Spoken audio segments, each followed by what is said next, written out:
Fali AC का temperature कम करके room को ठंडा कर देती है। वो सब एसी में बहुत आराम से गॉसिप करते हैं, दिन गुजरते हैं। अमीर बेटी अपने ससुराल में बहुत खुश थी, कभी स्विमिंग पूल में नहाती है तो कभी पति के साथ मूवी देखने जाती है। एक दिन सास सविता, अरे बहू, तुम दोनों की शादी को 1 महीना होने वाला है, तो अब तुम दोनों हनीमून पर चले जाओ। वैसे तुम हनीमून पर कहाँ जाना चाहती हो, ये तो बता हमें। माँ जी, मैं आपको बताऊंगी नहीं, सीधा दिखाऊंगी। कश्मीर की अच्छी अच्छी जगह को सास को दिखाती है, तभी नंद भी आ जाती है। वाह भाभी, बहुत सुंदर जगह है, तभी तो इस जगह को स्वर्ग कहा जाता है।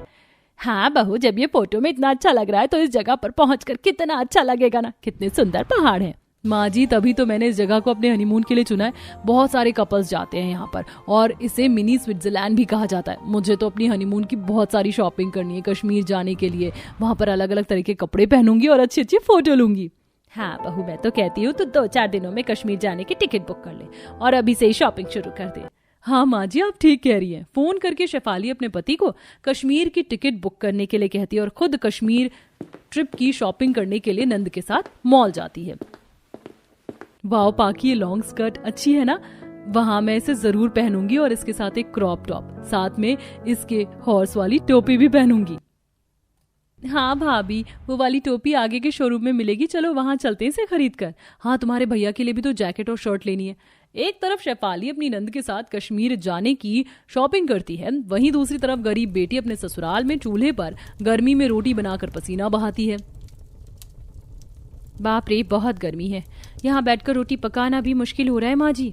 इसीलिए बहू, मैं तुझे बार बार बोल रही थी कि रोटी मुझे बना ले दे, तू सिर्फ सब्जी बना दे, लेकिन तू मेरी सुनती नहीं है। कोई बात नहीं, कूलर में पानी खत्म हो गया है, तू वो काम कर दे, मैं बाकी की रोटी बना देती हूँ।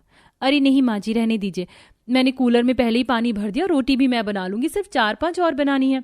हे भगवान, तू तो मेरी बिल्कुल भी बात नहीं मानती। शादी को 1 महीना हो गया, अब मैं तुम दोनों को हनीमून पर भेज दूंगी। वो भी काम में व्यस्त रहता है और तू भी घर की लिपाई पुताई में। इतने में अखिल आ जाता है। अरे सास बहू के बीच में क्या बात हो रही है? उफ, ये गर्मी, कूलर चला देता हूँ। यही बोल रही हूँ, तू मेरी बहू को घुमाने कहीं नहीं ले गया शादी के बाद। सब बच्चे हनीमून पर जाते हैं, तुम भी जाओ। अब वैसे भी बहुत गर्मी हो रही है यहाँ, बाहर ठंडी जगह घूमो।